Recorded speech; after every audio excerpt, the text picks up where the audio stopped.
మెదక్ జిల్లా కేంద్రంలో 24న నిర్వహించనున్న సదరం క్యాంప్ని సద్వినియోగం చేసుకోవాలని డాక్టర్ సౌజన్య సూచించారు. మెదక్ జిల్లా వెల్దుర్తి మండల కేంద్రంలో మీడియా సమావేశం నిర్వహించారు. వికలాంగుల గుర్తింపు కోసం ఈ నెల 24 మంగళవారం మెదక్ ప్రభుత్వ ఆసుపత్రి నందు ప్రత్యేక క్యాంప్ ఏర్పాటు చేస్తున్నందున శారీరక వికలాంగులు, దృష్టిలోపం ఉన్నవారు, మూగ వినికిడి లోపం ఉన్నవారు, మానసిక వికలాంగులు ఈ అవకాశాన్ని సద్వినియోగం చేసుకోవాలని వారు సూచించడం జరిగింది. అందరికీ మాకు ఒక ప్రకటన వచ్చింది, అది మేము ప్రజలతో పంచుకోవాలని ఇది ఒక వాయిస్ మెసేజ్ ఇస్తున్నాం మేము రికార్డింగ్.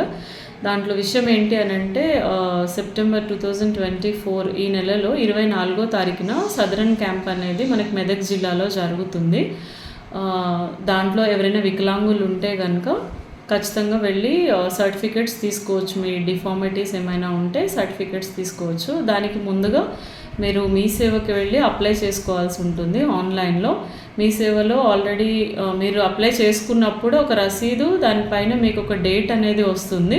మీరు క్యాంప్కి ఎప్పుడు అటెండ్ అవ్వాలని దాని మీద ఉంటుంది. సో దాని ప్రకారం మీరు మెదక్ డిస్టిక్ వెళ్ళి అటెండ్ అవ్వండి. టైమింగ్స్ అయితే 9 o'clock నుంచి 2 o'clock వరకు సదరన్ క్యాంప్ అనేది ఉంటుంది. సో అక్కడికి వెళ్ళి ప్రభుత్వం ఇచ్చిన అవకాశాన్ని వికలాంగులందరూ యూజ్ చేసుకుంటారని మా మనవి. Thank you. మరిన్ని అప్డేట్స్ కోసం మా ఛానల్ని సబ్స్క్రైబ్ చేయండి.